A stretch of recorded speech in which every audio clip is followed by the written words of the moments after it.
So I want you to turn to the person on your left and say, are you ready to learn something we don't know already?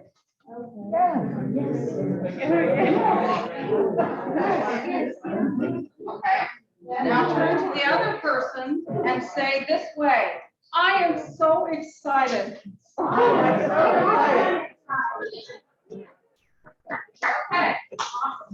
Okay. So we are going to learn something. Now, some of you that have been coming to the seminars for the last couple of years, this may be a topic that you think, I've been there before and I've seen that. But what we've done is we have gone in and we decided to take a deeper dive and talk about some areas with homeownership that you may not be aware of, especially if you or somebody you know has a move on the horizon. These are some things that we're going to want to know. So make sure that you all have a pen that writes and that you've got your notes page in your handout available to you so that you can take some notes on some things that we're going to be doing today.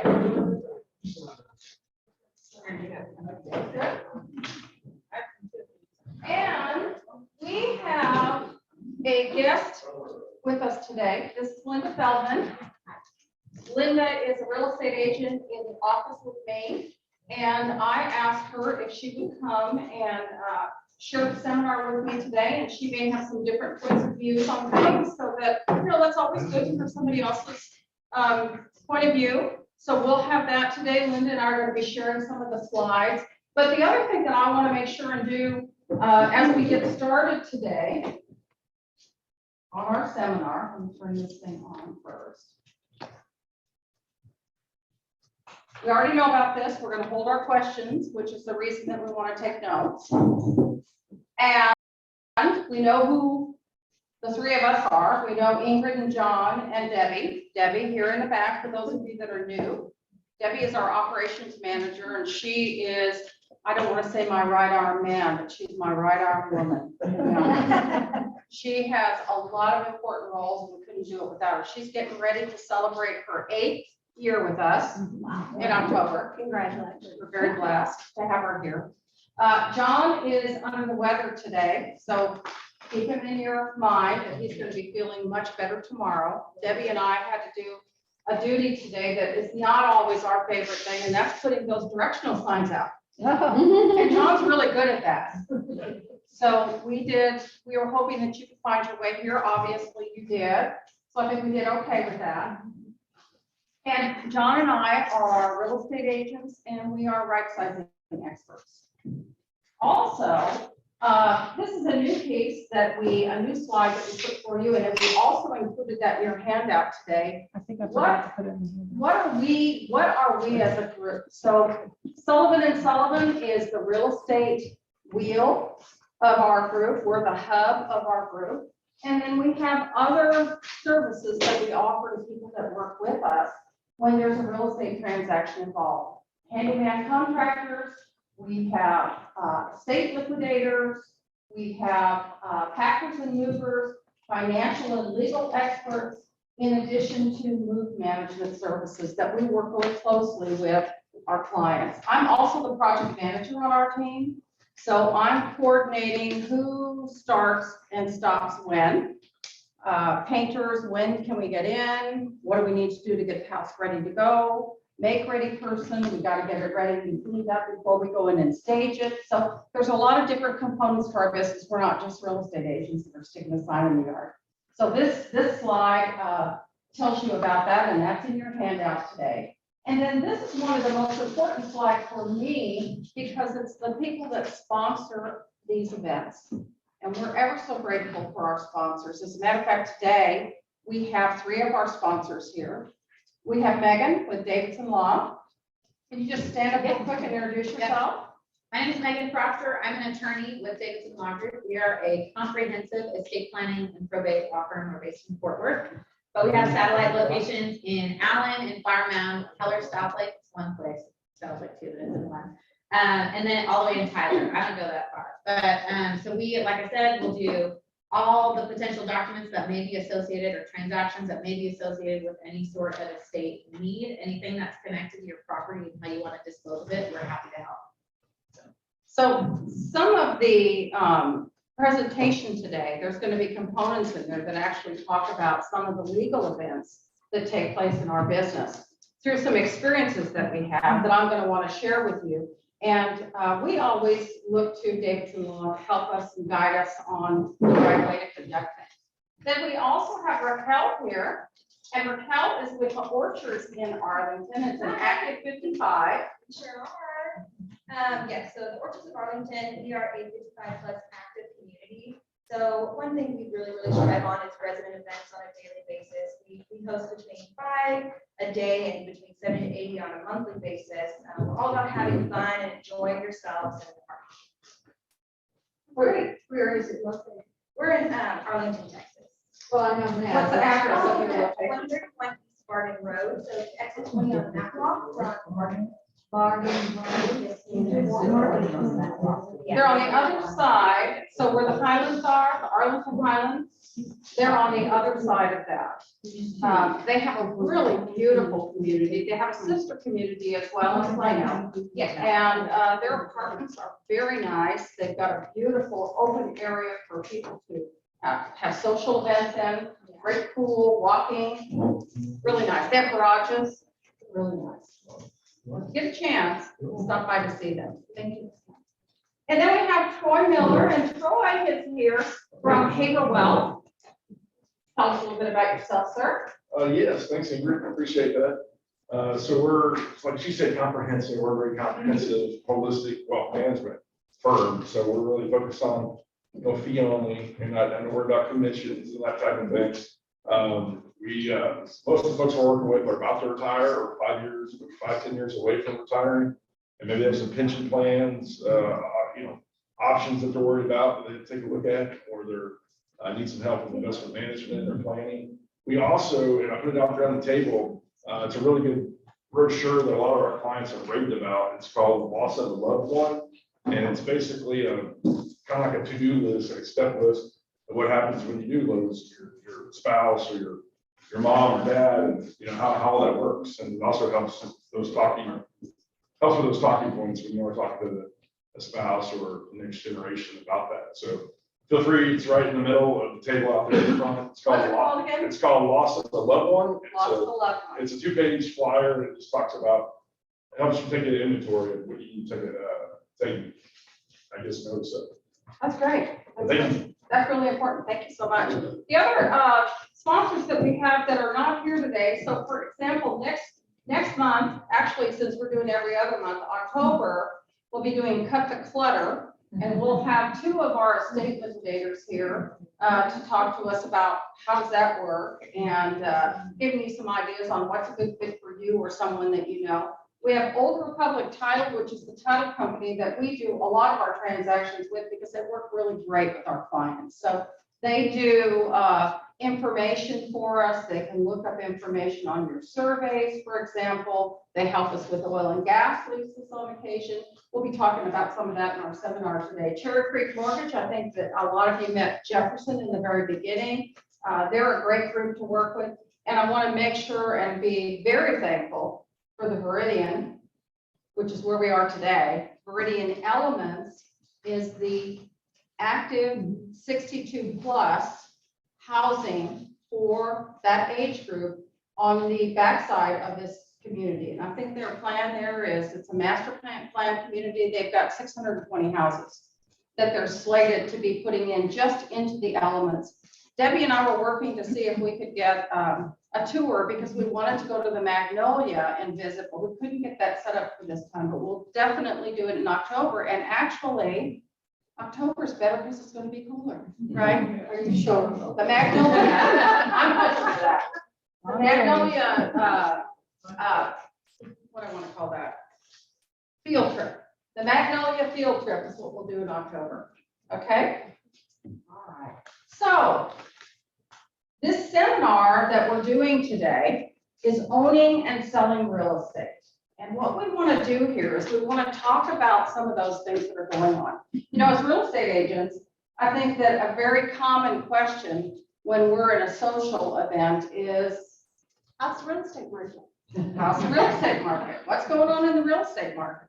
So that topic comes up all the time. And a lot of people are interested to know, what do you think about the interest rates right now? Do you think my house will sell? What's going to happen? So we're going to talk about those things today. And we've planned out some good slides for you with what we think is some really good comprehensive information. For example, this is something that everybody's interested in. What's happening in the market? How are things selling? So we could do a deep dive into Tarrant County, but a lot of us that are here are from different locations. So Tarrant County is the largest for us, but it's not the whole picture. And so what we're seeing here is the median price right now is $430,000. That was in June. Let's keep this in mind because we had some big changes take place in May. So in June, the median price was $430,000, which was up 21.1% from last year this time. 19 days on the market from contract to close. Typically, we're looking at that. We're looking at months of inventory. So like we've explained to you in the past, if not another house came on the market today, in June, it would have taken 1.8 months to sell everything that's out there in DFW. So our multiple listing goes from Sherman to Corsicana. That's how large the area is. Okay, so that's looking at June. So we said, well, let's see what's going on in July. We just got those numbers because they always wait until the end of the month. So in July, now we're looking at a decrease. We went from 430 to 421 overall, keeping in mind there are higher priced homes and lower priced homes in the Metroplex, but this is just a median that we're looking at. 15% higher though than last year. So that's good news for us because we're still in a strong market here. We're really fortunate that we have the markets that we do here because it's not like that in other places around the country. So we're really fortunate. Days on market, pretty close, 19 days. And then we have months of inventory. So the inventory's gone up. So let's just kind of think about it this way. And Linda, be sure to kick in if there's something that I miss here.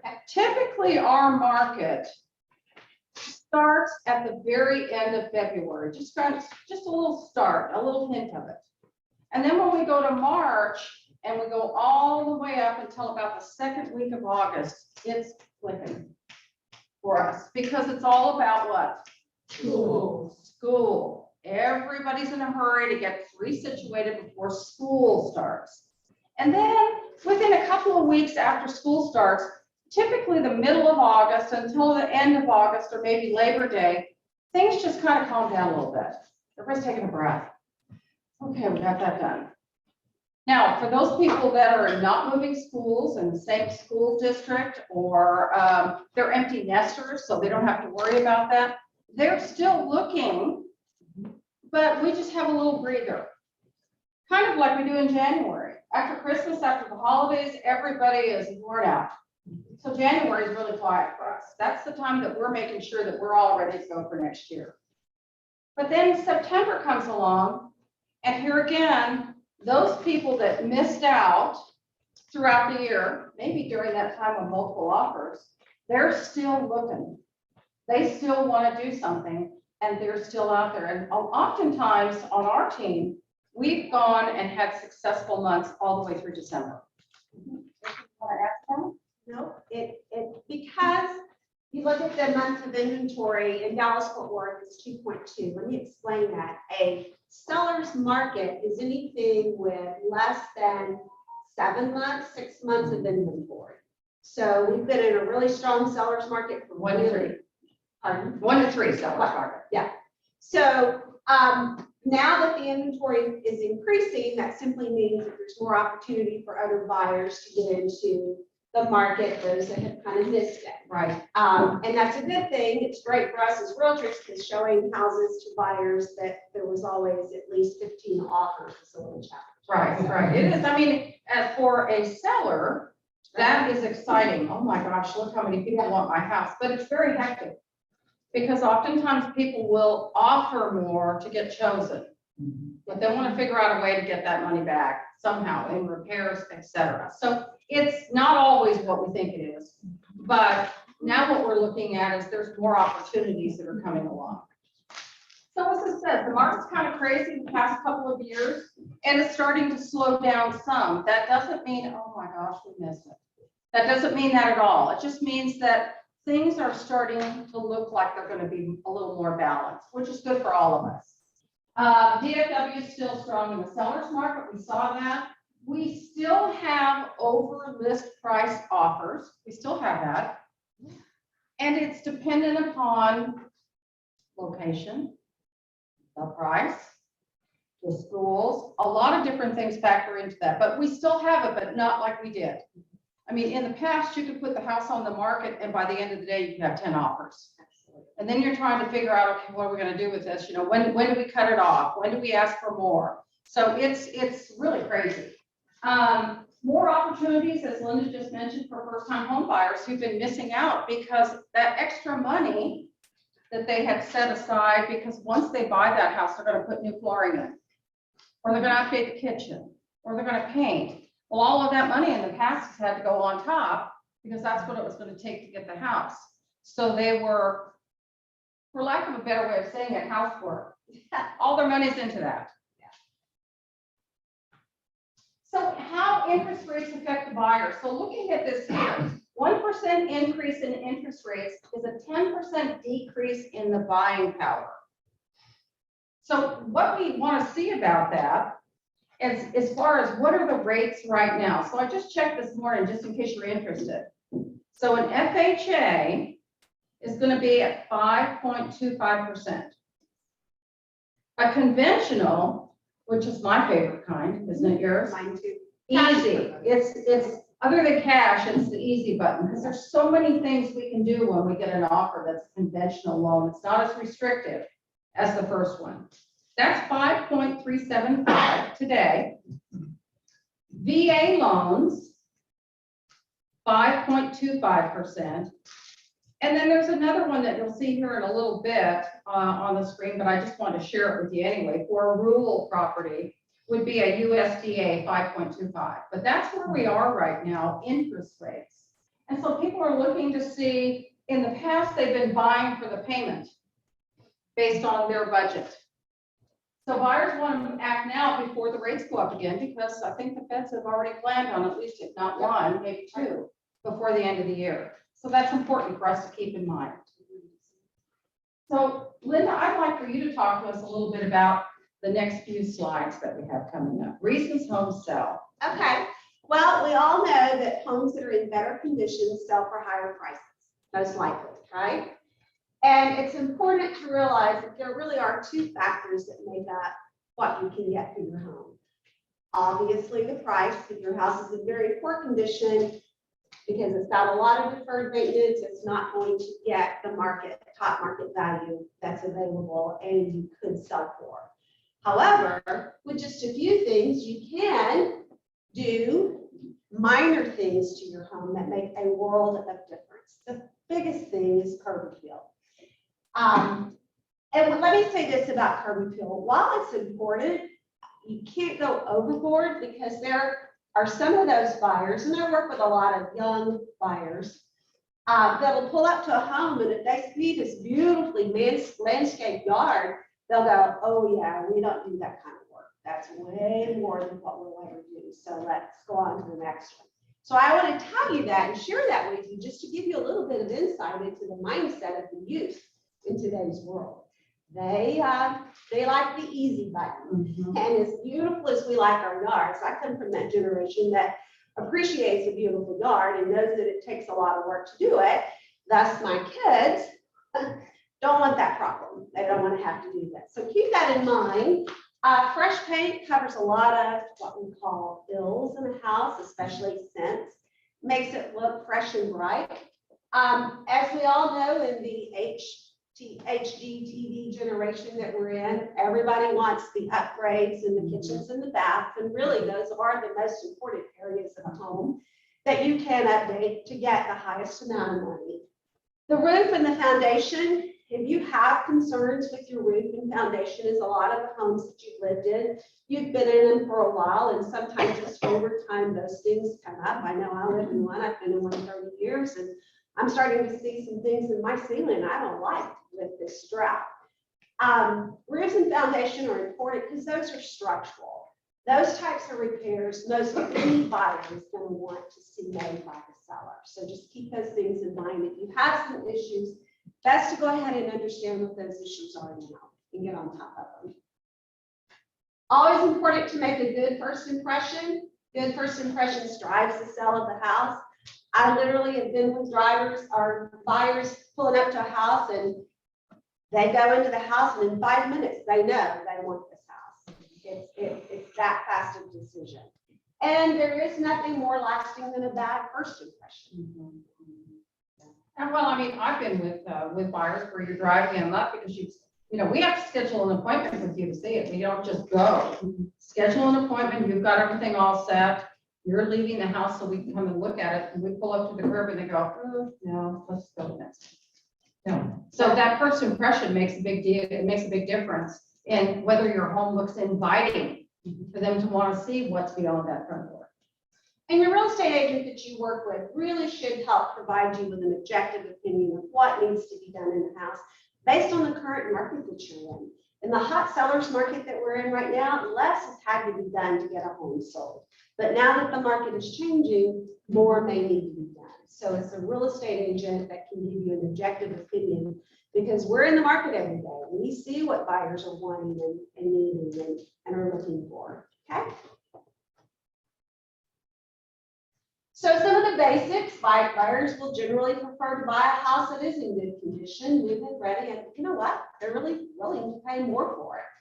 And I'm astounded as to how much more they will pay for it, especially in today's market. So please just know that you are going to need to be prepared to just make some basic improvements. Cleanliness is a lot, but you know, paint, minor things that you can do to a home can help you get a higher selling price, even if it's just picking up the clutter. Trust me. Well, and I think the other thing too to keep in mind here is that a lot of us as entertainment, I was in the dentist's office the other day, and that was my entertainment, HGTV or fix this house or any of those things. So a lot of the audience that we're working with, they may have been looking at those TV shows and they're already thinking about knocking down that wall and doing this and doing that. So move-in ready makes a difference. Makes a difference. And you do have fewer buyers today, I see, that are wanting to put what we call sweat equity. So keep that in mind. You know, just adding one more thing to that slide that's important to keep in mind, move-in ready. So if you think about it this way, if the house 3 doors down from you is the same floor plan as yours, built the same time, but what they've done in the last few years is they've gone in and they've removed the carpet, for example, and they've put down hardwoods, or luxury vinyl is the thing these days. They've painted and they've updated their kitchen to stainless steel appliances. And they're asking $5,000 more on their property than what you're asking. Just like what Linda said, today's buyer, because they're still working, so they're looking at closing on Friday, moving out of their house on Saturday, and partially into your house on Saturday evening, and finalizing everything on Sunday and going back to work on Monday. It's that they don't have that extra time. So if they're looking to say, well, this is a good deal on this house, but it's probably going to take me 2 or 3 weeks before I can move in because I need this, this, and this. They might be willing to go ahead and pay that $5,000 for the one down the street that's move-in ready, because there's nothing to do except for bring their things in and set it up the way that they like it. Just things to consider. Not every situation's like that, but just things to know going into it. So talk to us a little bit about the listing process. And this is in your handout as well. And really the whole idea here, Debbie made this game board for us, as she calls it. It's just to kind of give you an idea. If you haven't been in a real estate transaction for a while, what does that look like? So the pre-listing appointment, I like to take the time to go out and sit down and have a conversation with the seller. What are your needs? What is important to you in the sale of this asset? And to set some expectations and start obviously to build some trust with the seller and myself for them to have confidence so I can get their home sold for the most amount of money. So there is that pre-listing appointment where we have an initial conversation. Based on that conversation, I'll go back to my office and I will put together some information and then we'll set another appointment where I will actually come out and sit down and go through what the current market's doing with you. And we'll fill out the listing paperwork and we'll talk different strategies for getting your home sold. After that, during that process, both the pre-appointment and this one, we're going to be talking about what I think maybe your home needs to have done to it in order to make it sell faster. So those are the home repairs. And of course, we'll come armed with some information on some vendors that you could utilize for the various services that we're suggesting you have done in your home.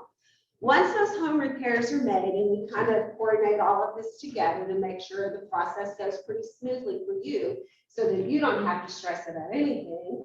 After we get the home repairs done, now it's time to stage the home. And kind of this is done in conjunction with the home repairs. This is the time that we're telling you to go ahead and go through and remove those things that you know you're not going to need for a while. Go ahead and get them packed up, boxed up, either donated or sold. However you want to do to start decluttering. So that's part of the staging. And we do all that staging in order to come in and take photographs. I know that this team and myself, we always get professional photos done. The first showing of your house is online. And that's where the importance of great professional photography comes in, is to make sure that your home shows very well online. Then of course, once we get the photographs done, we are doing the MLS listing detail. We'll complete what would be used in the MLS to promote your property and go over that with you. What's MLS? Multiple listing service, pardon me. So multiple listing service, and that's that big, used to be book, but now it's a computer that allows other people to see that your house is on the market. Once you go on the market, the listing is made active and your property tours begin. You have showings. We work with you to coordinate with you as to when is best for you to show the house. A lot of people don't want to show their house prior to 9 a.m. in the morning. They don't want to show the house before 11. So you tell us that in those pre-listing appointments and we set up the tours according to your schedule. A lot of people don't want anyone in their home after 7 p.m. at night. We can do that. We can help you with those decisions. So your home's on the market, you go through the showings. Usually that first weekend, we like to do an open house, certainly the first weekend or the second weekend. And that's where we kind of leave the house open. We're there as your agents to greet the public that comes to see your house. And we bring back to you feedback from those showings. And that's really good. Those are some good things to keep in mind. So on the showings, as you're thinking about that, right now we know it's 100 degrees outside. So usually what we try to tell our clients is we're making appointments with you ahead of time. You could say, I need a half an hour before, or I need the day before, or I need an hour before. But what we're going to do is when agents are looking to make appointments to see your home, we go online to do that. So we see a schedule out there where we can go ahead and plug in the time that we want to come and show your home. And that's when the appointment service is calling you asking for permission. Typically what I like to say during this time of year, especially when it's so hot, because you can't be there during the showing. They don't want to have your opinion on why you chose that color carpet. They want to look at it with their agent and talk about it. I would usually suggest wait until you hear them trying to open the door. And then you're going to say, hold on just a minute, I'm on my way out to the garage, give me a second. Because that way you're not out driving around. Remember, sometimes they don't go at all. Yeah. You're not out driving around waiting for them to come. You're ready to go. And sometimes in the very beginning, a buyer could walk in and in 15 minutes go, yeah, no, it's not for me. Yep, happens a lot. And other times they can go in and they're trying to place every piece of furniture of theirs in your home. Remember, they're coming to see how their things fit, not how yours do. So what's nice about that is when you're leaving, if you decide to, and we can set a gap in between the showings, we want a 15-minute lag in between. Some of our clients will just get in their car, turn on the air conditioner and pull across the street. Because people aren't there that long. So they've gone out, they've taken their pets, they're in the car with them, they see them go in, they come back out, they go back in. So there's a lot of different ways we can work with it, because remember, it's all about you. We want to make you comfortable. There's also a way for us to maximize the amount of time that your house is being shown. I like at this time of year to keep it to a 30-minute window so they know that they need to get in and get out. And that way you know that you're going to be gone away from the home for only 30 minutes and not an hour or more. Yeah, right. Okay, so here's some things to consider as we were talking about possible updates. The 3 R's, and I think Debbie put that in your handout for you as well. Repair the little things that often get negotiated, cost more, someone else discovers them, and a professional has to be hired. So leaky faucets. I was just telling somebody here earlier that John and I had a minor flood in our house a week and a half ago. The hose bib broke in the backyard. And the whole backside of our house took on water in about half an hour. Good thing we were home, so we could catch it versus coming home at the end of the day. That was a problem. Slow drains. How about this? I have to do this visual. How many of you can relate to this? A rocking commode, right? Oh, you don't have to get, I have to do that. That's not safe for you, and your inspector's gonna call that. So it might be time to tighten that thing up so it's not rocking like that. Deteriorated or weathered siding. Anytime there's exposed wood, that is an invitation menu to termites. And when your house is being looked at, not only will today's buyer, because they're more educated, but our inspectors will point that out as a problem area. So those are little things that you kind of want to look at. And typically your agent will point some of those things out. I like to do a walk around the house so we can kind of look to see inside and out what are things that are going to be a problem for us. Other things, remove. So fencing. If you've got a damaged picket out there in your wood fence, might be good to take it out and stick a new one in there. Window treatments. This is really more so if you're moving out. When our cleaning lady goes in to do what we call a make ready, if there's curtains hanging on the windows, she typically gets rid of those. We leave the blinds because you have to have something on the window, but some of those old ones can not be attractive to your home. Window units. Some people say I sleep better at night if it's cooler in my bedroom. So I have my own window unit. What do you think the buyer thinks that means? Your air conditioner doesn't work. Your air conditioner doesn't work very well. So that's something to consider. Can I live without that for maybe 30 days while I'm trying to get my house under contract? Other things here, replace appliances that don't work. So if you have a microwave above the stove and you have one sitting on the counter, what does that say? One of them doesn't work. So those are things that will get your buyer to think, okay, the appliances are not working. How about lights in the bathroom over the vanity? If there's several lights that are out and some that are on, they're either thinking, well, maybe those light sockets don't work, or they just don't want to put lighting in here. We usually try to look at that for pictures. That might be important. Inoperative or aged hot water. Excuse me, I just learned that that's not what you call it. Not hot water heater. Water heater. Of course it's a hot water heater because it's supposed to heat it. Aged water heater. Here's what I like to suggest.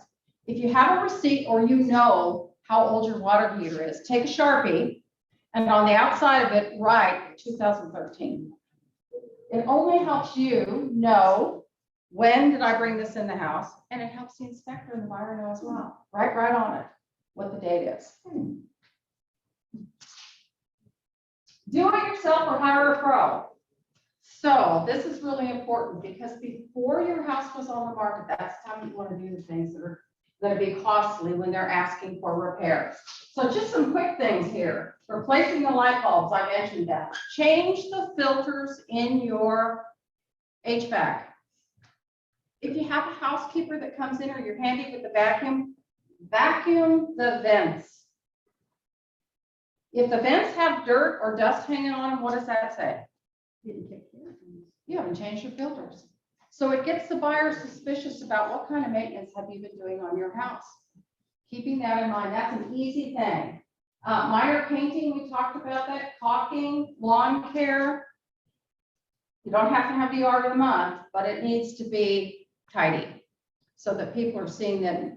Right now, I think here's the benefit right now, if you could call it that. Everybody has a brown lawn, right? Everybody has a brown lawn. Because if we're watering, it's sucking it up right away. But as time goes on, if you're the only brown lawn on the street, what does that say? You don't water. And you know what else that says? Your foundation is wanting water. You have to water your house like you water your plants. Over here on this side, projects for professionals, really and truly, things that are beyond your physical capabilities. That's when you want to hire somebody. And keep this in mind, when your house sells, you want the receipts to hand off to your buyer. Because think of it this way, once you get your money and you've moved on to your new life, do you care if the air conditioner is working well? Some people will say, yes, of course I want to know that. Other people say, am I going to be responsible for this for the rest of their lives? But if you've got receipts, your new owner has somebody to call for the repair that you did for them that maybe needs to be spruced up. So keep that in mind. Roofing repairs, foundation repairs. This is the time when you're working with real estate agents that have connections that can help you with that. And we've talked about that several times. Prepare your home for showing. So I said this earlier. Remember, they're not coming to visit you. They're coming to look to see how their things are going to fit in there in your house. So you want to make it as easy to get through your house as possible versus having all your furniture around or a lot of your furniture around the flat screen because it's easier for you all to see it together, but it makes it look tight. So you want to be careful about that. Clean off the kitchen counters. Good God, we've got so many appliances we can get today. The air fryer, the coffee maker, the who knows what, bread maker. We got a lot of stuff we can set on those counters. But if the counters are full, what impression does that give? Not enough room in the kitchen. So clean them off. If you have to, put them in the pantry for now, if you're not using those things every day. Knickknacks. Well, these are cute little pups here. But what if the person that's coming to look at your house loves cats?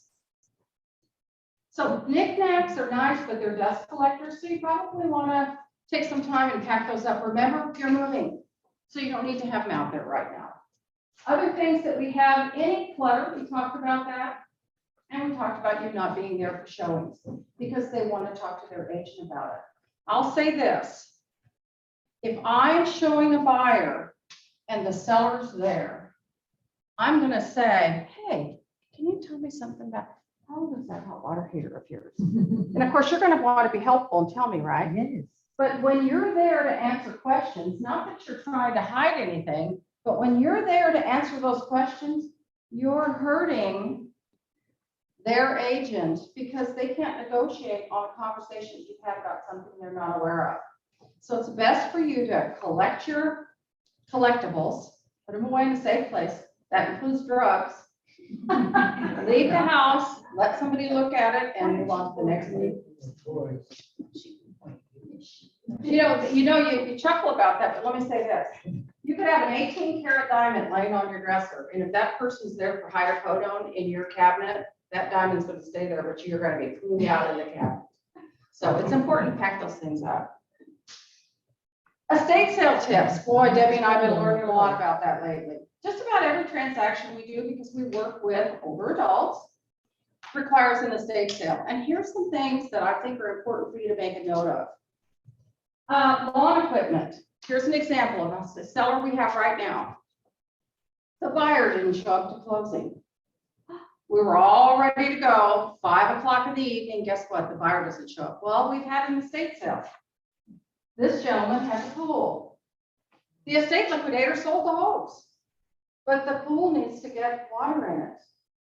And the handyman's coming over to do something, and guess what? He's got to go out and buy a hose because it was sold in the estate sale. Lawn equipment. If there's a lengthy time between the time you close on your property and the new buyer takes possession, if you don't have a lawn service, are you going to keep mowing? So you might want to think about, do I want that sold in the estate sale? Paint. I always try to tell the estate liquidator, if there's paint left over for the house, don't get rid of it. Because if there's a repair that needs to be made, and maybe it's after the inspection, it's nice if you've got the original color, so that the painter can match that at Sherman Williams, wherever they go. We talked about curtains, extra floor tiles, and wood flooring. Usually when you buy those things, you get extras. Where are they? Did the estate liquidator sell them? Because the person that came through your estate sale had the same floors, and they bought all the titles. So keep that in mind. This is a big one here. We just learned this one recently. If you're moving somewhere and you're taking your washer and dryer with you, it's a liability for your estate liquidator to unhook the washer. Because if they don't unhook it properly and it drips, it can make the wall wet. And now we're looking at a big repair and possible mold. So if you're taking your washer and dryer with you, you need to go to the hardware store, get those little caps that look like buttons, and put those over the top of the water. We learned that for movers, especially if you move to a retirement community, movers will not hook up a washer and dryer if a plumber's not present, because it's an insurance liability for them. You wouldn't think that. I have two sellers that moved to retirement community that were livid because they wanted to bring their own washer and dryer, and they had to hire somebody afterwards to come in and do that. They thought the movers would do it. They used to. They don't anymore. Electronic signatures. How many of you have signed something electronically? Well, the numbers have gone up. It used to be that most people would say, oh, no, I can't do that. What you have to keep in mind is, even though it looks like a beautiful signature, behind it, it's encrypted. Nobody's going to know what that is. But it sure has made things easy for our clients, even the ones that say, I don't do computer. That would be you. But you live in Denton now, and I have one document that I need to get signed, a 5-minute or less, that if I could send it to you and you go, click, your signature's on there, it makes it easier for everybody. It's never required, but it's something to consider. Electronic signatures. Seller's disclosure. You need to write this down. This is a really important document. What this document is for, every real estate transaction has one. Let me rephrase that. In most cases, this document tells your future buyer what you know about your house. I have a gas heater, and I have 2 of them.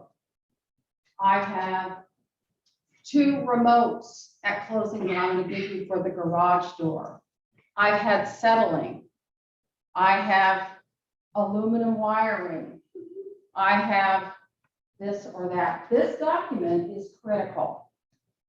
As a matter of fact, not to scare you, but to be really honest with you, it's the document that somebody will sue you over if you don't disclose. It's what?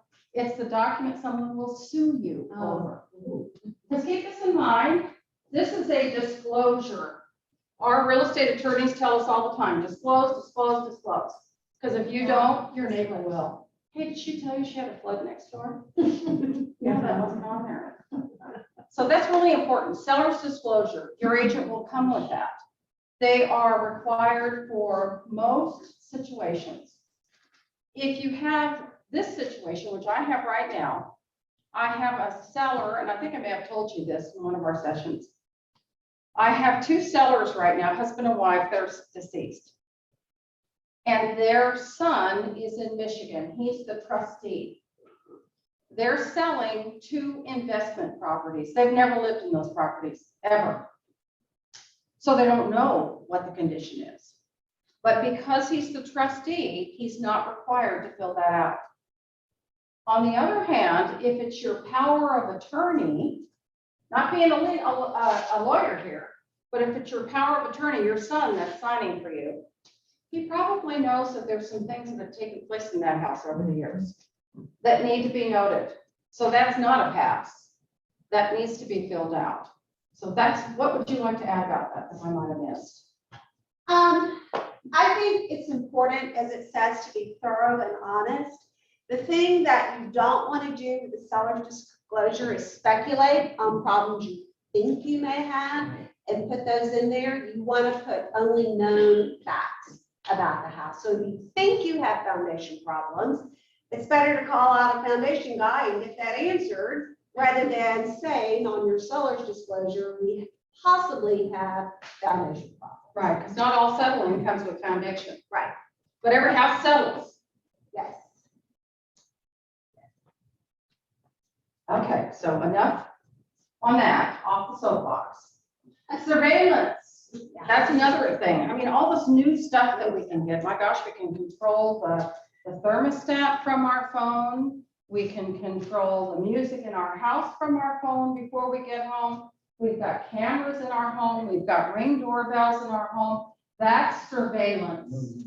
And it's really important to disclose that because people need to know they're being observed. Example, I had a house in Carrollton. It was a townhome.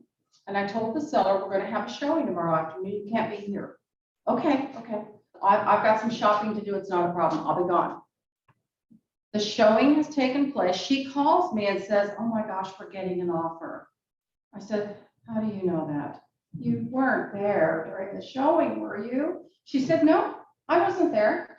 I heard him talking about it. I said, well, how did you hear him talking about it? On my Ring doorbell.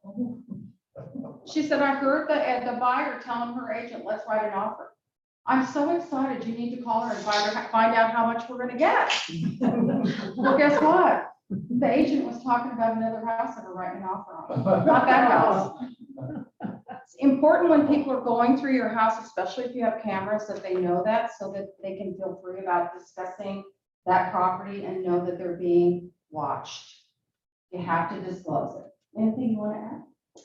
No, it's just, if you do have the cameras, it's important that everyone knows that there's cameras. I had a situation where the gentleman was selling his house and he had not only the cameras, but he had the recording video going as well. And it turned into a huge problem. Luckily, we were able to get out of it because they decided they were not interested in the house and found something else that they liked better. But they really caused some sleepless nights there for a while because they had been recorded and they didn't notify stuff. Yeah.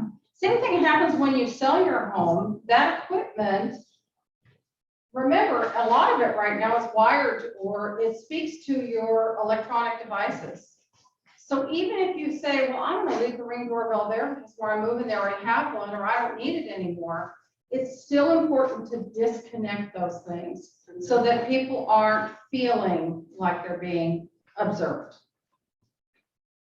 So let me ask this question. How many of you feel like you've learned something so far today that you didn't know already? Oh, yes. Okay, good. That's our goal. Showstoppers. These are some things we've discussed many times, but we want to take a little bit deeper dive because we've had some experience with these recently. Like trusts, wills, and power of attorneys. So we just talked about that. Oftentimes, we find, I have two situations like this right now, where the spouse is deceased, and automatically the wife assumed everything goes to her, and she has 2 children that were her husband's before they were married, and they don't deserve any of that. What do you think? That doesn't work. That doesn't work like that. So it's really important when you are making decisions that way. That's why the legal counsel that we've had that's part of our sponsorship, they talk about the importance of checking your documents, seeing how current they are, so that you know what's going to happen there. Same thing happens if your spouse were to pass. It's important that you make the decision, are you going to probate their will or not? Because it's going to impact you on a real estate transaction. You don't think so, but when the time comes along 4 years later, oh no, I can't sell the house because this hasn't happened. And with COVID, we had a horrible time with that. Getting a will probated during COVID, 6 months to a year. Well, if you've got a buyer that wants to buy right now and you're ready to go right now, guess what? You're going to sit at home for a while. So it's really important to make sure that everything's up to date.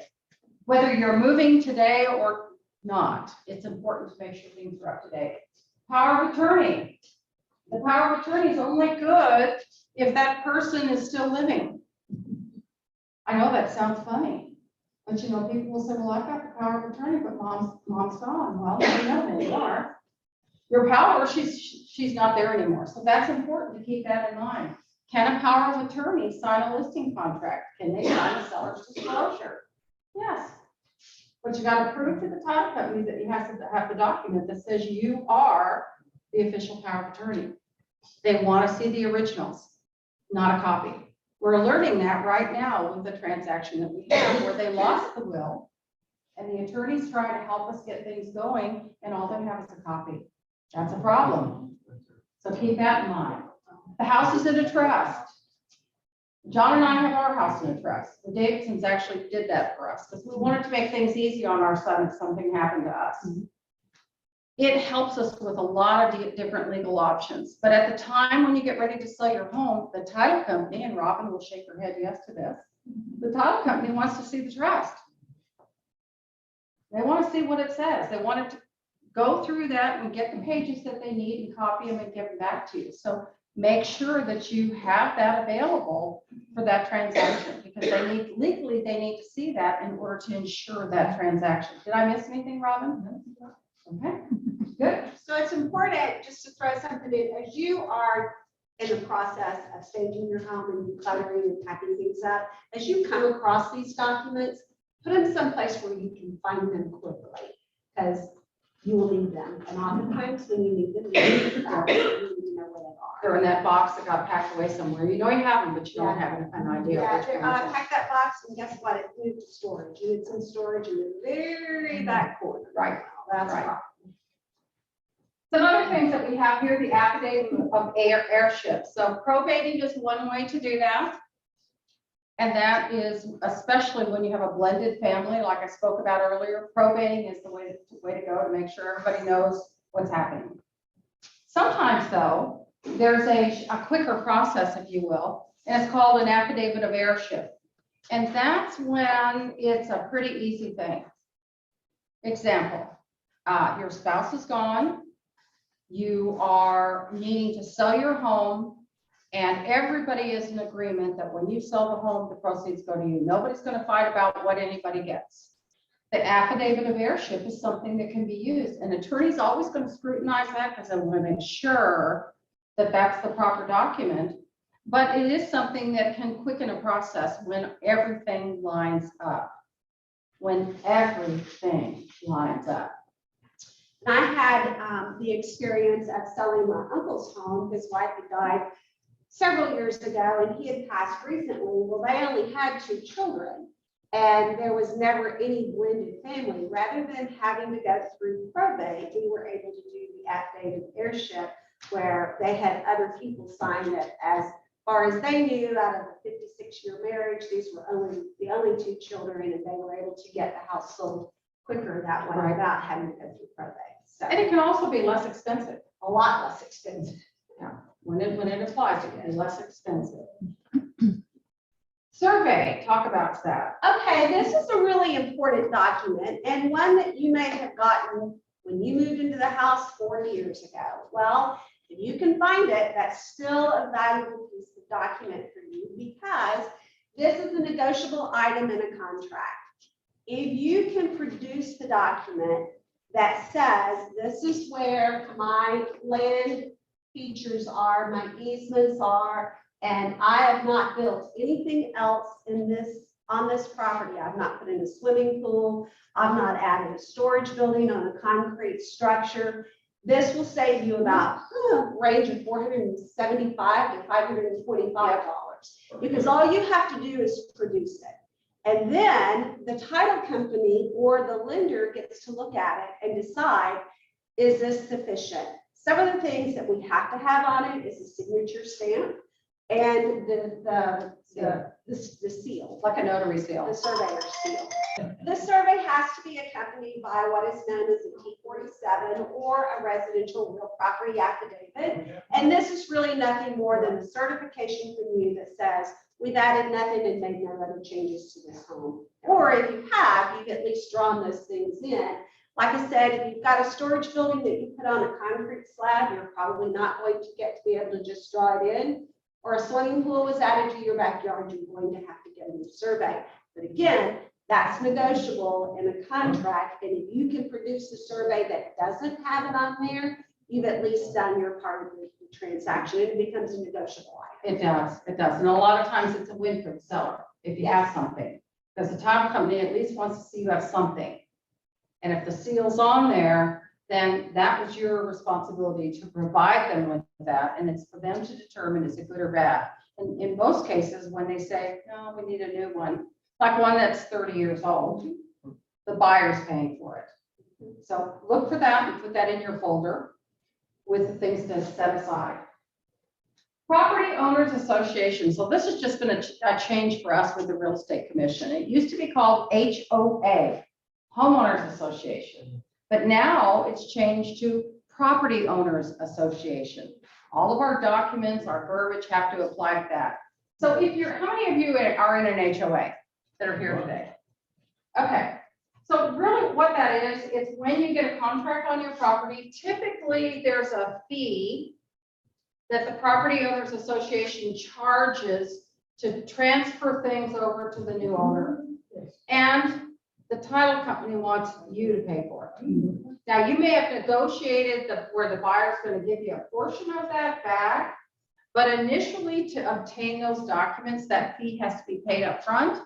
And the title company is not going to pay for it, because what happens if the deal doesn't go through? You're going to pay for it. And then there's other documents out there, subdivision documents, etc., that they're going to get the research, because again, the buyer has said, I want, in 12 days, I want all of this in front of me so I can review it to make sure I still want to go through with this deal. So the Property Owners Association docs are something that's going to be important to you. Loans and liens. So here again, through various seminars that we've been together, these are the things that the title company looks for. Do you have a mortgage? Who's the mortgage with? Because remember, they're going to call for a payoff. And they need to know what's your loan number so that they can get a payoff. Home equity line of credit.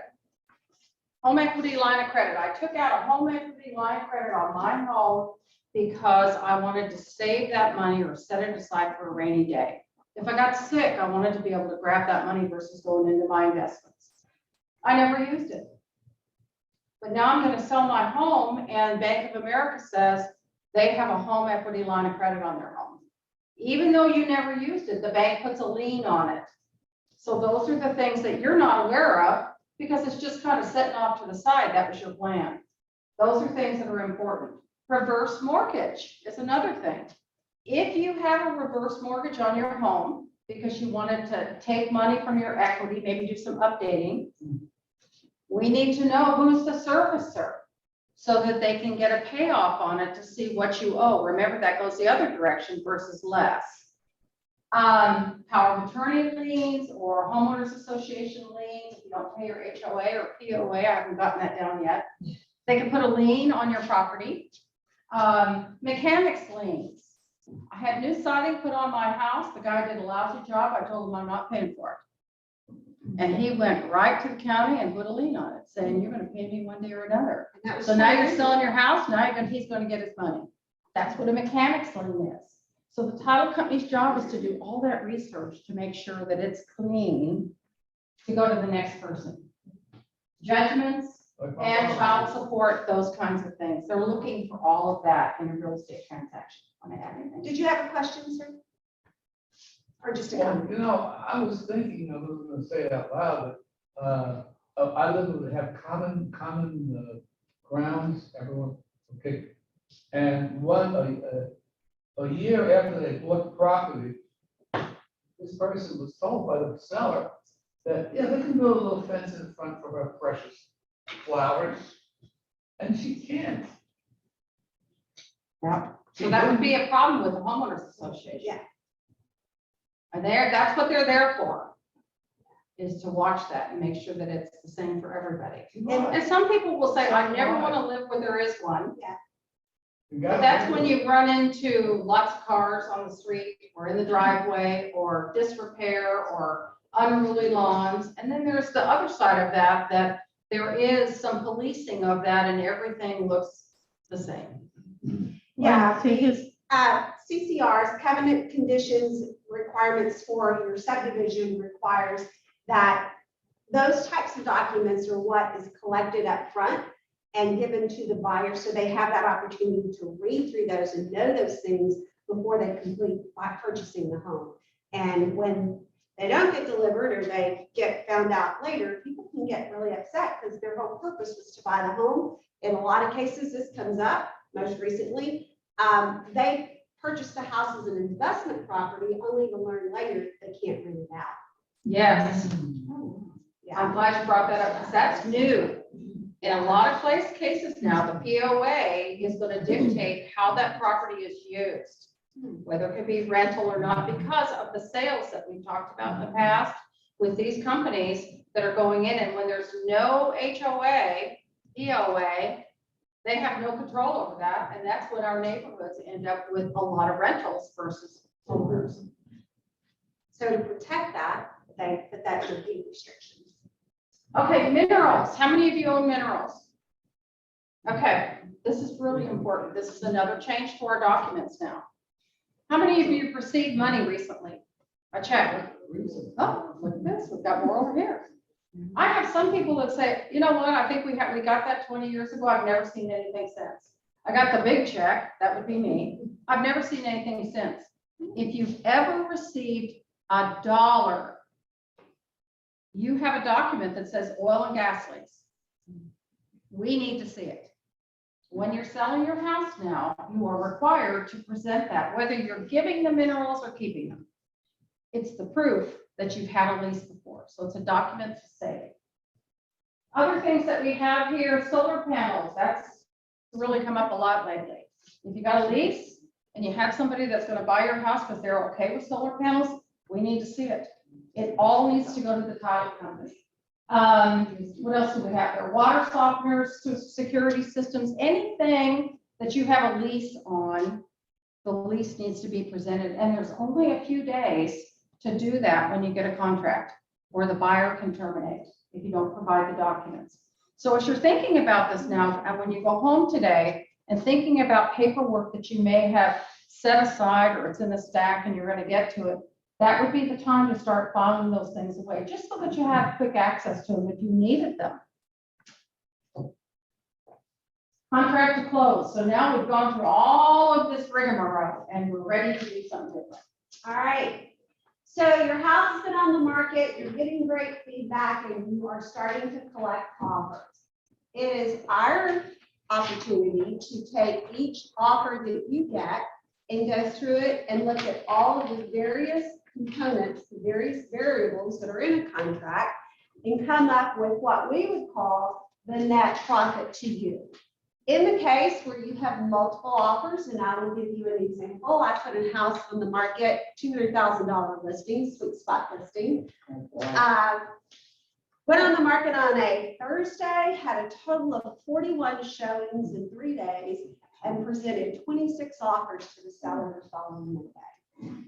That took a lot of time to put on a spreadsheet because I had to take each of those offers and go through them with a fine-tooth comb to understand the various things that were being charged to the seller that the buyer could have paid for to come up with a net.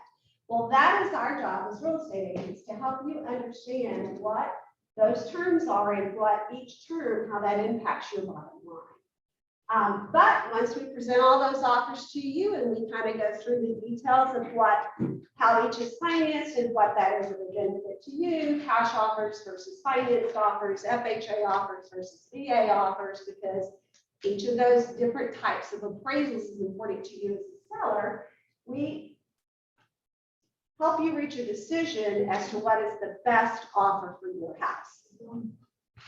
How do you create an auction? How do you create an auction? You know, when I watch HGTV, you know, they have different offers, but she's looking at. You make houses that are priced right and in good condition, and you price them right. In this market, you're going to most likely always get multiple offers. But again, it goes back to making sure that it's presentable and priced in good, priced right for the condition your home is in. But you sign the offer, then the monies are collected, the option fee and the earnest money fees are collection. Earnest money is nothing more than just a good faith deposit from the buyer that says we are interested in buying your home and we're willing to put down X dollars for it, typically 1%. But we get the contract signed, we get the monies collected, and then we start the inspection process. That can be overwhelming for some sellers because some buyers, especially if they've made you a $20,000 plus offer over your list price, they're going to get their inspection done and they're going to come back at you and want you to replace a lot of stuff. Well, that's the beauty about having multiple offers. You don't necessarily have to fix everything that that seller is just asked you to fix. It becomes negotiable. And in the inspection, just because you want to sell your house as is, that is the desired thing to do, doesn't mean that you may not have to take care of a few things that do come up on the inspection report. So we kind of help you identify those potential issues and get those repairs either negotiated or help you get those completed. During this process, during that 30 days, 45 days, if you are doing a finance deal, the financing, the lender is going to be doing credit checks on your buyer. They're going to be doing the underwriting. An appraisal is going to be done. A survey, if a new survey is needed, will have to be done. And of course, insurance will have to be given to the new buyer, provided for the new buyer. And sometimes that can be a little bit of a hiccup because the insurance guy comes out and takes a look at the roof and says, I want to insure this roof. Yes. So those are other hurdles to have to take in mind. The title company at the same time is doing the research on any encumbrances on the title and getting those removed for us quickly. Then we have a closing. Closing is where all the final documents are signed, but however, it is with funding that you actually get your money. In the sales process, there's actually two things that have to happen for a property conveyed. It has to close, and that's the document signed, and then it has to fund. If it closes, but the money doesn't hit your account, you still have your house. Okay? Right, which is what I said about my buyer not showing up to closing. We're now still at this place for a couple more weeks. So once the funding is provided and you're given your check, the buyer takes possession of your home. In that process, in the negotiation process, you could have very well taken a lease back on the home. It gives you an opportunity to stay in the home for a little bit longer after closing, and that's another negotiable item. But if you are required to be out of the home at closing and funding, you should have already moved out prior to going to the closing. Okay. Question? Oh, we're gonna hold it for, That's yeah. right. Okay, so just kind of moving along here with the closing monies. There's a couple of different checks that the buyer writes. One's called earnest money. And that money is the money that the buyer puts as a deposit with the title company to take care of their fees. Typically it's 1%. So if I have a house on the market for $360,000, $3,600 is what they need to come to the title company with. And then they also have another fee called an option fee. And the option is for them to do their due diligence, do their inspection, and decide if they want to take it or leave it. During usually a time frame, 5 to 7 days, sometimes 10 days, that's when they do their inspection, they negotiate their repairs, but they've given you money for that so that you don't work another offer. Again, don't want to overburden you with, oh my gosh, I got to remember all this, because you're probably all going to want to sign up and go to real estate school this afternoon. Right? Right? I see some of you going, oh my gosh. So the inspection, just keeping in mind, you can't be there during the inspection. The buyer's paying for that, usually $450 to $600, depending upon if you have a pool. Well, that depends. You need to have them crated, and your animals need to be crated. People are funny about going into homes where there are animals, especially for us. If you have cats, and say, be sure to tell them not to let the cat out. Oh, boy.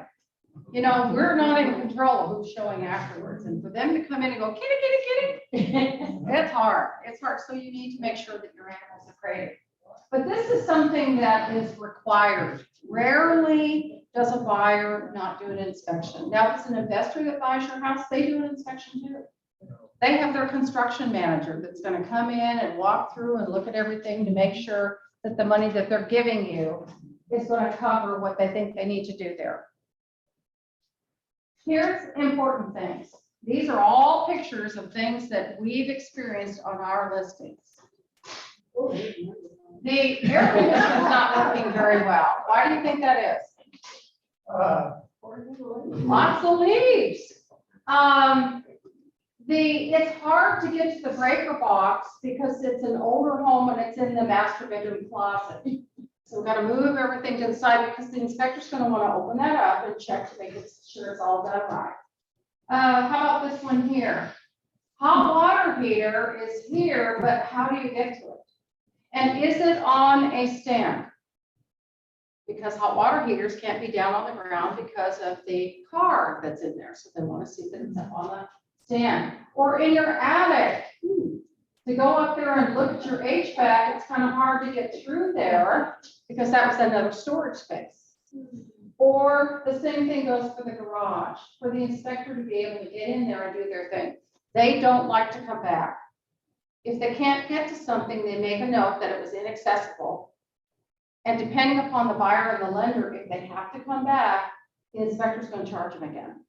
So it's important in the beginning to make sure that you clear the way so that people can get to those things.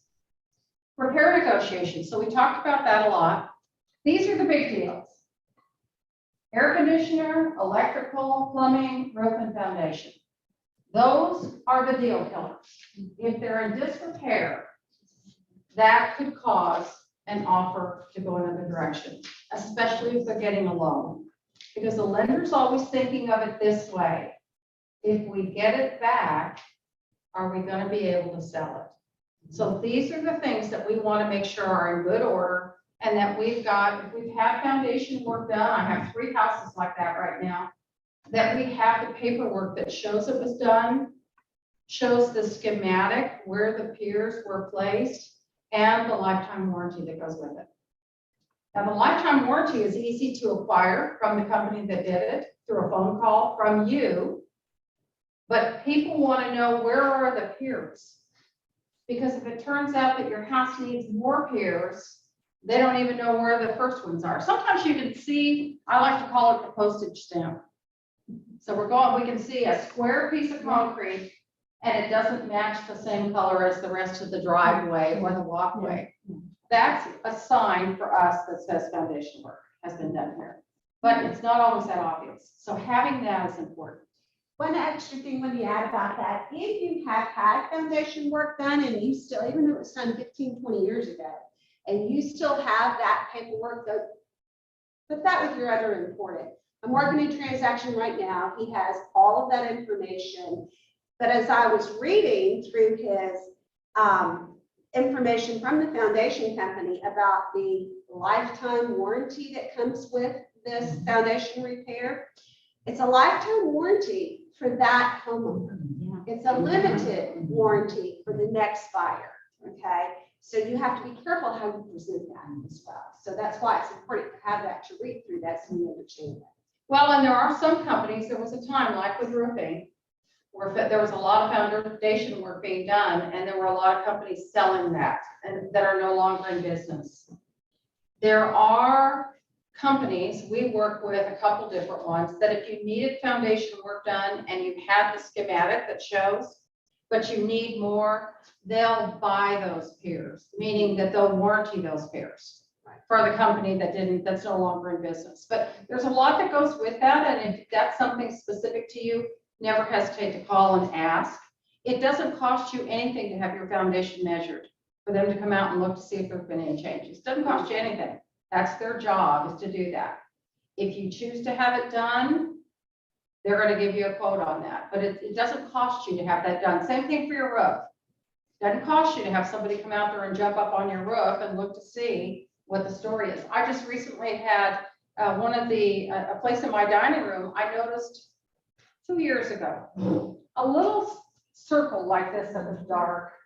And I thought, I'll bet you Patrick, my son, probably opened up a pop or something here, and it shone up on the ceiling, and that's why it's brown. Well, that was not a good thing for me to think. Gosh, because now it's this big.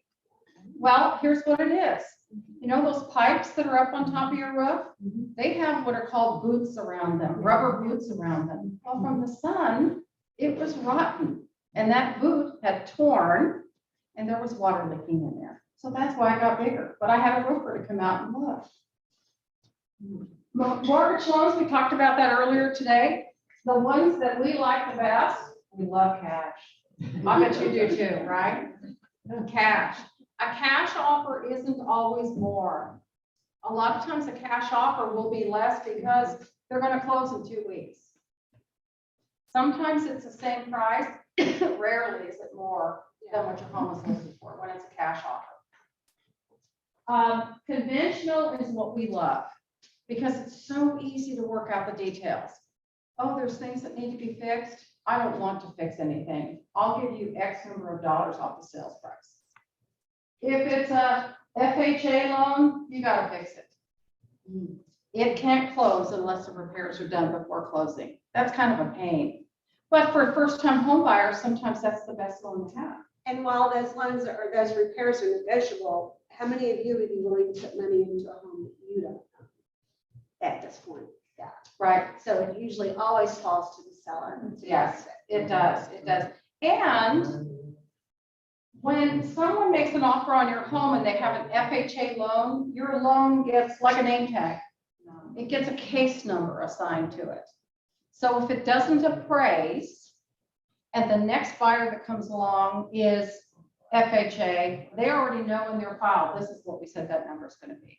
So it's just a little bit different to work with. The VA buyer is the other one we don't see as many, but VA 100% loan because the veterans want to protect their members. And so it makes it easier on them because they're paying for 100% of that loan.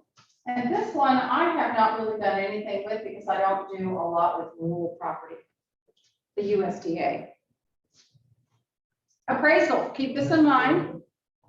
The appraiser has the last word, or it used to be, the appraiser has the last word. But today, with the way that properties are selling, it's even hard for the appraisers to figure out what is the value there. But they're going to be looking at things like, what upgrades have you done in the last 10 years? Remember, they're looking at sold properties, something that's happened, not what's on the market and hasn't gotten an offer on it yet. So they're evaluating based on that. Have you updated your floors? Have you updated your appliances? Have you updated your bathrooms and your kitchen? That is what determines that value. And the appraiser shows up typically about a week and a half before you close. They're not right away. Sometimes, but not right away. Want to add to that? When an appraisal is done on my listings, I like to meet the appraiser there. I like to have that list of things that you have done through the years. So kind of keep that in mind as you're thinking about your home. If you've done improvements through the years, go ahead and start putting together a list. And it's even better if you have years that you've done that. I just am starting a listing on Friday, and he had gone through in 2021 and did new windows, in 2018 replaced the roof, and so he had all of that. So that's helpful, and I will have that in the appraisal package when the buyer's lender appraisal comes. I will have that to give to them as documentation that yes, this work was not only done, but here are receipts to show that it was done. So that's why the receipts are really important. You could be there during the appraisal. Sometimes it's helpful if they have a question about something that they can ask you. So you don't have to leave your house when the appraiser's there. They're typically there about 30 minutes. They've got their list of things they're looking for, and they may say, hey, by the way, I couldn't see that, but can you tell me when you did that last? That kind of thing. What we used to see, and we still see some, is an appraisal waiver. Was really a hot item during the market when things were going crazy with 50,000 over, et cetera. And the buyer said, I don't care, I'm gonna make this offer on this house and I'm gonna waive the appraisal. I don't care if it comes in low, I'm getting that house. I have a buyer that did that right now. Moved here from New Jersey, insisted on making a high offer with an appraisal waiver, and the house came in 25,000 under what they offered, but they said, you know what? It's worth it to us, we want it. Never questioned it. But you're not seeing as many of those now. So it's important to know that they're out there. It's always an enticing offer to take because it's easy. Yeah. Prepare for closing. It's important to keep your utilities on. Utilities in the contract should stay on the whole of the contract all the way through closing. The last thing you want is that final walkthrough to happen and the buyer show up at your house and you've already shut off the utilities and he decides, I'm not going to close because I don't know if those utilities are running. And that can create a problem with closing. So keep the utilities on. And it's always really best to schedule them for disconnect after closing. So if you're closing on the 15th and that's a Friday, the 16th and 17th is a Saturday, you might be able to schedule that with the company that you're with to cut it off on the 16th. Most likely it will be Monday. And that's sort of a courtesy as well to your buyer to make sure that they have utilities, especially at this time of year. It'd be hard to move into a hot house right now. Homeowners insurance is another thing to keep it in force until after your closing. Make sure that I would do this after spending. I would call insurance right after I got that phone call that said your house is funded. I'd call the insurance and say, okay, you can cut the insurance off now. It's important when you go to closing to bring your valid IDs. It has to be current. It cannot be expired. Avoided check, you bring an avoided check primarily to give your routing number and your bank account number to the title company for where to send your funds after closing. Keys and garage door openers, always have those. If you are doing a lease back, it's important that we as agents get those collected and delivered to the new person after you move out. So leave that accessible for us to be able to do that. Oftentimes we just leave the lock on the door and with the key in it until you've moved out, and then we give the new key to the new buyer. In your kitchen drawer, if you would, it's always helpful if you leave all your owner's manuals to your appliances or anything else that may have a manual with it that's in the house. Buyers always like that, and of course, we've mentioned this several times. Tell your estate liquidator, don't get rid of them. Well, what was that? Estate liquidator getting rid of the manual, so they don't need this anymore. The refrigerator's gone or the something. Put them all in the drawer so they're there for the new owner. It's been great. I've had a few buyers get the notebooks and just put them in those plastic sleeves, and it's all right there in one book for the new buyer. Buyers really appreciate that. They love it. Okay, so keeping your home as a rental property. So this would be owning or selling your home. Keeping this in mind, if you're saying, well, my house is paid off, I've got what I need to move to the next one. I think I'm going to hang on to this as an income property. Just keeping in mind that you want to really look at that closely and make sure that you're up to what that entails. And as we have here, the pros are built wealth, which is good. You know the property well, it creates cash flow for you. It usually appreciates and it's a tax deduction, okay? The cons, though, could be vacancies. Are you going to be a good landlord? Or are you going to hire somebody to do that for you? Be prepared to pay them their fee to watch the property for you. Tenants and them following the rules and regulations, pets, repairs. This property I talked about earlier where my homeowners are deceased, we have one of their we have actually both of their properties under contract. But when I went to look at them ahead of time, the son, remember, lives in Michigan. He's never seen home. The backyard was Brown. And I said, are you watering? And he said, well, we're used to living in a home where there is a sprinkler system and this one doesn't have one. So we kind of forget every now and then. And then there was another area that there were weeds. And I said, just curious, keep up the yard. And he goes, yeah, I'm waiting until the weeds get really long. That way I can pull them easier.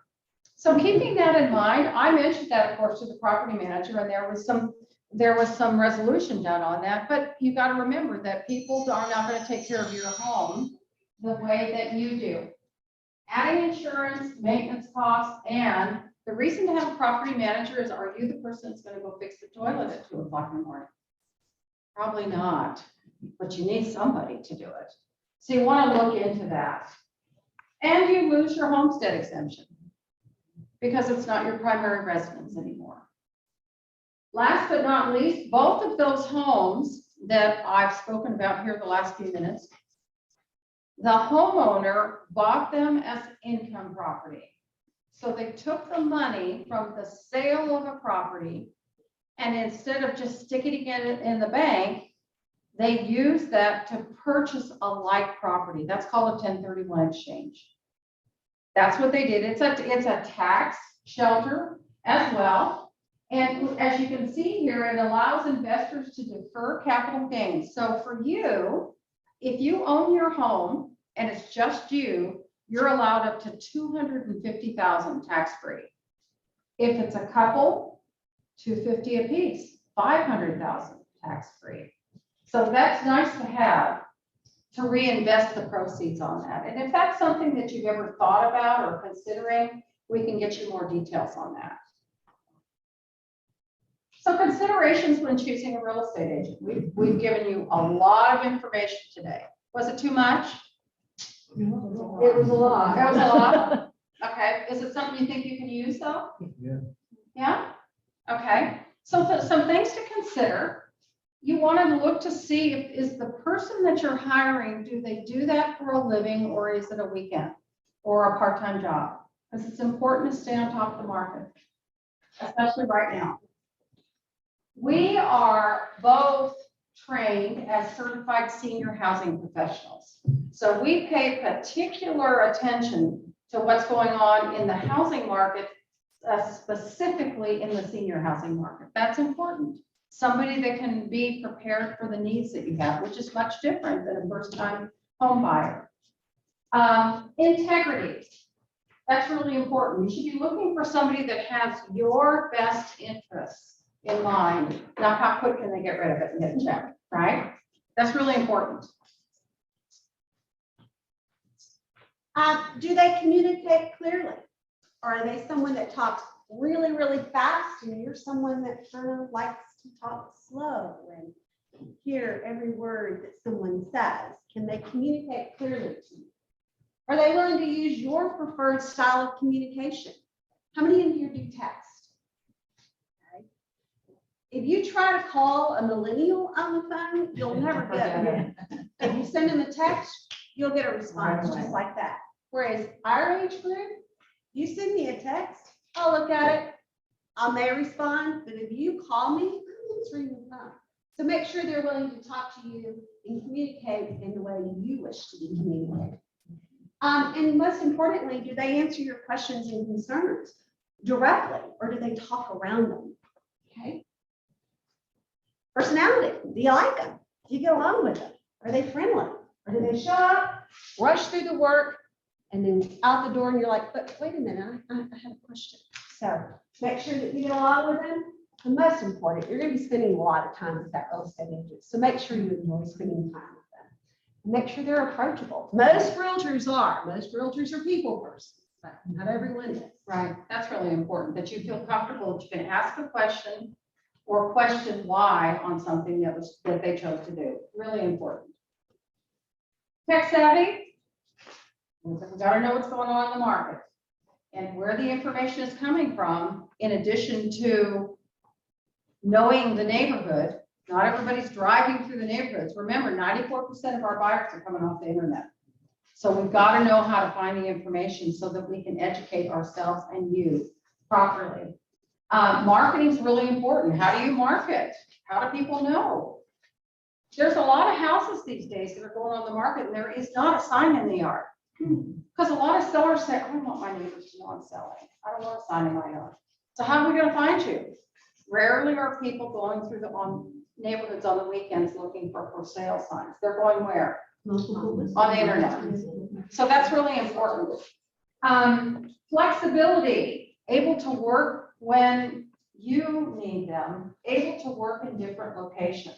So like I mentioned earlier, we've got 14 offices that we can utilize. So I have a client that called me this morning that is in Dallas, and she said, I really want to meet with you.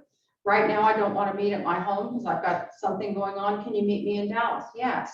Somebody that can meet you where you need to be met. But the other thing too is you may be the person that says, I really need to show my home from 12 until 5.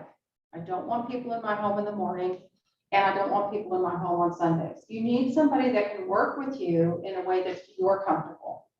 They may have a comeback as to why would it be better to consider some of the other options, but still you need to feel like you're in charge, because you are. You're in charge. You're in charge. And the extras. So that one of the things that we've really perfected with our team is the project management, like I mentioned earlier. I'm very focused on what needs to take place at your home as we're getting ready, as we're receiving contracts, as we're talking about estate sales. You want somebody that knows those things, not somebody that says, well, I can put a sign in your yard and I'm sure somebody else can help you with blah, blah, blah. Or check with your neighbor and they said, well, I don't know, Charlie said it's been a few years ago, but he used to use this guy. You want somebody that has those answers for you to take care of you, because it's all about you. It's really important. And then working with professionals that your realtor would use in their own home. Not just finding somebody out there that says they paint for cheap. You want somebody that you would use. Because remember, it's an extension of us. If you have a bad experience, what are you going to say? They told me to use them. It may not even be that person. It's they told me to use them. That's important. So here's what we do, and this is in you have a brochure, just to kind of give you some options. We have 3 different systems that we use. We have the diamond choice, which is the traditional real estate transaction that we talked about most of today. We have the off-market choice, and what that means is that we share information about your home before it goes out to the masses, to the 4,500 agents that we have. And oftentimes people are willing, because they get to see it or know about it before anybody else, they'll make the offer that you're looking for with the time frame that you need because they got to see it first. So that's the off-market. We can talk more about that. Quick, a lot of times it's cash. No public showing. Sometimes people say, I don't want to have people coming through my house, or I don't want to have an open house. I don't want people going through my stuff. Is there a way I could just sell it without going through that? That would be the off market. And then the last one here, oftentimes people say, you know what? I'm not doing anything here. I've lived in my home. I've enjoyed my home. It's paid for. I'm not doing anything here. I want an investor. And for us, we have vetted 5 different investors that we've worked with over the years. And we set an appointment with them where they're all coming at similar times, within about a half an hour of each other. But they pretty much know they're all bidding with each other. So they come and look at the property, and by the end of business that day, they're providing us with offers that are cash offers that are playing towards you. That's been a nice tool as well. We talked about our next seminar, Cut the Clutter. That's going to be our last one this year here, and it'll be in October. That's what we're going to talk about, estate sales. You know how important that feedback is. You're pretty good at it, pretty good student. And I'll bet you have some questions. I know Jerry had some questions. Where'd he go? I think he went to the library. To the bathroom. Questions? Is it possible to have Debbie send copies through of the slide presentation, or do you prefer that not be sent out? Well, we're okay with some slides, but not the whole presentation. Okay. Yeah, and you can just ask us which ones you're interested in. Okay. Yeah. Okay, thank you. Absolutely. If you have, suspect the house is settling and I have foundation issues, is it best to go ahead and have someone come out and check? Or just ignore it and try to fill it? It's better to check, because you're gonna wanna know ahead of You time. gotta disclose it. Well, you do, but they're gonna find out sooner or later, so it's better for you to know. Here's an example. I thought, because my home was built in 87, and there's a few things there that I thought, oh gosh, we've got foundation problems. And I've been putting it off, because I really didn't want to hear that. We had our foundation come out and look, and he said, no, just settling, you just need to water more. So you want to know, because when you do get ready, if the buyer suspects it, they're gonna want to do an inspection anyway, and sometimes it's better to know ahead of time what they're looking for. It's kind of like this. If you know you need new carpeting, and your buyer's gonna want that, it's better to know what's it gonna cost me to carpet my house. Because when your buyer asks for that or new flooring, they're gonna ask for 2 times that. But you already have the knowledge of, no, this is what it would cost for me to do that, to give you an allowance. It's better to do it. I think I have some settling, but how do you know if it's, you have to have somebody? You have to have somebody come out and measure.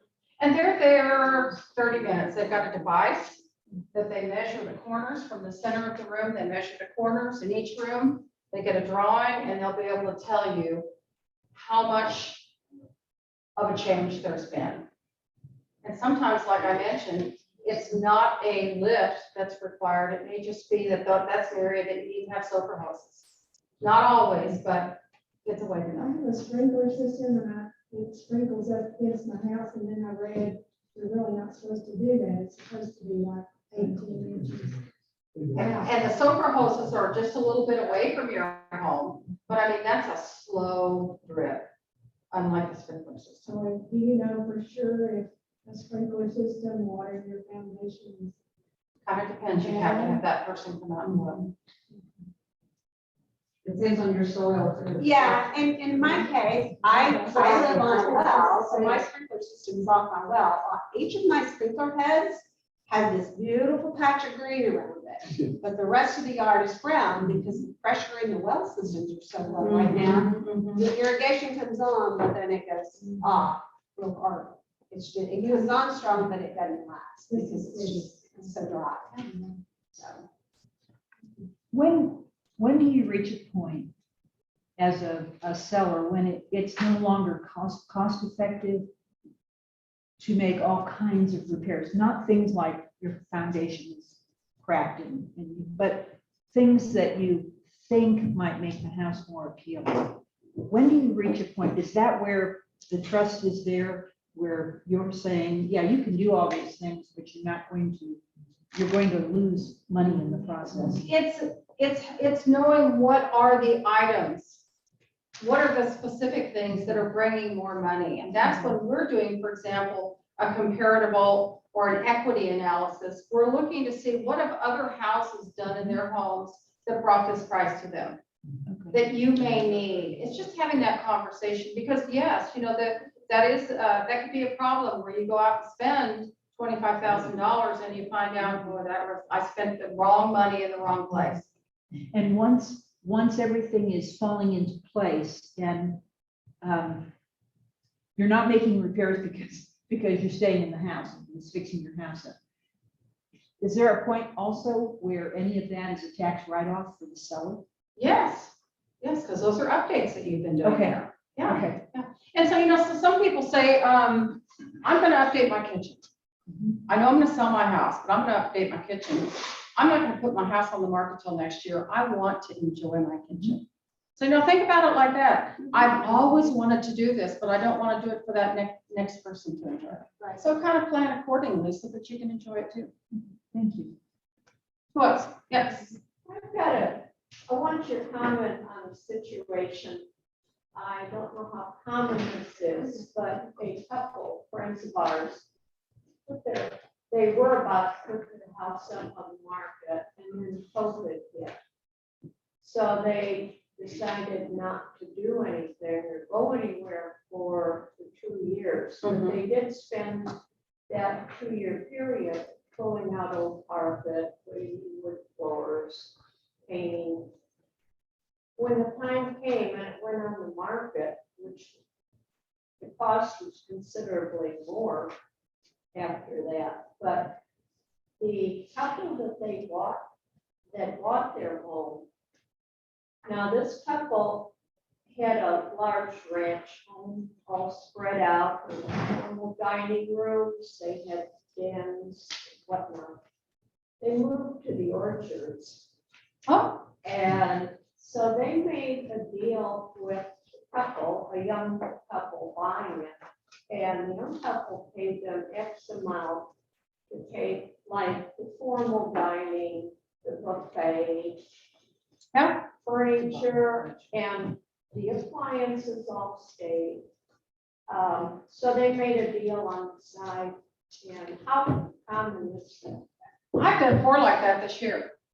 Okay, see, there's obviously no room at the Orchards for that type of furniture. It just depends on the furniture. No, not everybody likes everything. But when it's, for example, it's a first-time home buyer that's coming in and they really don't have those things, that's enticing to them because it's less that they have to buy. And of course, the seller's going to have to do something with it anyway. I just sold a house 2 weeks ago in North Arlington. There was 25 steps to go up from the front, from the garage to go up, and from the backyard to get into the house. 25 steps with gaps in between them.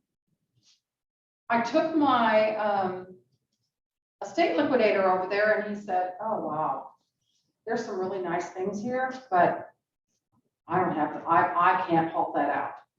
I took my buyout guy over there and he looked at it and he says, gosh, I love some of this furniture. I'd love to have some of these things to sell in our auction, but oh my gosh, I don't have the strength to bring all these things out. She had a huge sleigh bed, some beautiful furniture.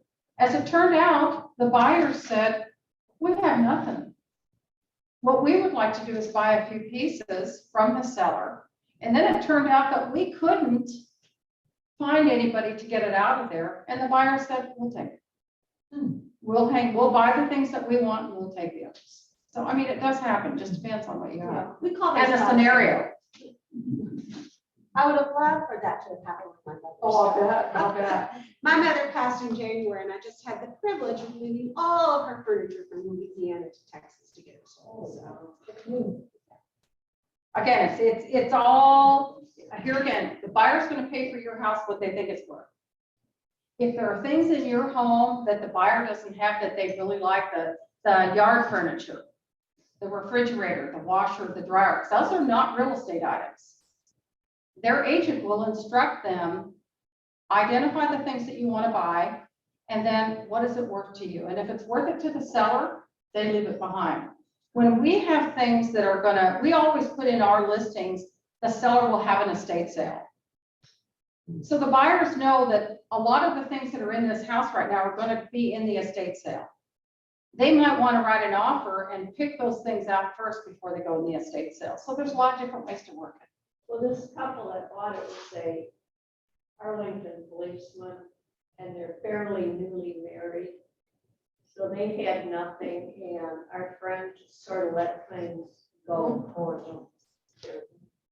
But she probably felt good because she has people know this. There's people there that are gonna love it like she did. Yeah. Instead of it being hauled off somewhere.